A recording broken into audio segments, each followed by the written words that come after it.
ఓం శ్రీ సాయిరామ్.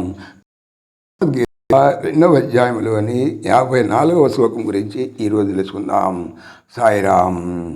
భగవానుడు ఇంతకు ముందు శ్లోకములో బుద్ధి ఎప్పుడు నిశ్చలమై నిర్విషయమై ఆత్మధ్యానమందు స్థిరముగా ఉంటుందో అప్పుడే జీవ బ్రహ్మైక్య రూపం సిద్ధిస్తుందన్నారు. స్థిరబుద్ధితుడగినటువంటి జీవన్ముక్తుని వచ్చి భగవానుడు పలికినటువంటి ఆ వాక్యములను విని అట్టి స్థితప్రజ్ఞ లక్ష్యములేంటో తెలుసుకోవాలనేటువంటి అభిలాషతో అర్జునుడు మరలా ఈ క్రింది విధముగా ప్రశ్నించుతున్నాడు. అర్జున ఉవాచ స్థితప్రజ్ఞస్య కా భాషా సమాధిస్థస్య కేశవ స్థితధీ కిం ప్రభాషేత కిమాసీత వ్రజేత్ కిం. అర్జున ఉవాచ. అర్జునుడు చెప్పాను, కేశవ ఓ కృష్ణ, సమాధిస్థస్య సమాధి అందున్నటువంటి స్థితప్రజ్ఞస్య స్థిర బుద్ధి గలవాని యొక్క భాష లక్షణము కా ఏది స్థితదీహి స్థిర బుద్ధి గలవాడు కిం ఏమి ప్రభాషేత పలుకును కిం ఏ రీతిగా ఆసీత ఉండును కిం ఎట్లు వ్రజేత సంచరించును.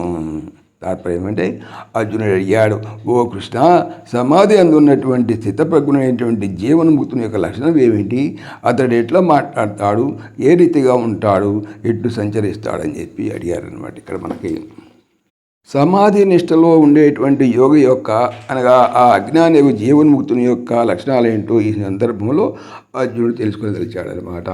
జై సాయిరామ్. సాయిరామ్. ఓం దేవకీ నందనాయ విద్మహే వాసుదేవాయ ధీమహి తన్నః కృష్ణ ప్రచోదయాత్. ఓం సర్వం శ్రీకృష్ణార్పణమస్తు. జై శ్రీకృష్ణ. జై జై శ్రీకృష్ణ. ఆత్మీయులకు మనవి, శ్రీకృష్ణ పరమాత్మ ఈ ఛానల్తో పాటుగా అనంత మహిమల శ్రీ సత్యసాయి అనేటువంటి మరొక యూట్యూబ్ ఛానల్ చేయిస్తున్నారు.